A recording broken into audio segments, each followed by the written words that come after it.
trak haydovchilarining ko'psining eng katta orzusi o'zining kompaniyasini ochish. Bu bekorga aytilmagan. Chunki o'zining kompaniyasini ochishi faqatgina pulga bog'liq emas. U yerda erkinlik, rivojlanish va oxiri esa mo'maygina pulni trak haydamasdan topish. Driver bo'lib ishlash faqat sizni pul topish bilan cheklaydi.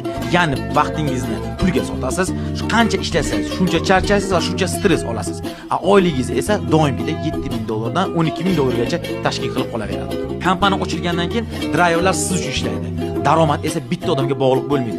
Bitta trakdan keyin 5 ta trak qilasiz, 5 ta trakdan keyin 10 ta trak qilasiz. Shu davomida traklarni ko'paytirib borasiz.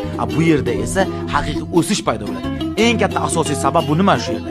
Erkinlik. Ya'ni qaysi shtatda ishlashni, qachon yuk olishni, qayerga yuk olishni va qachon dam olishni ham o'zingiz rejalashtirasiz. Misol uchun bitta trakdan $3,000 dan $6,000 gacha daromad qolsa, 5 ta trakdan $15,000 dan $18,000 gacha.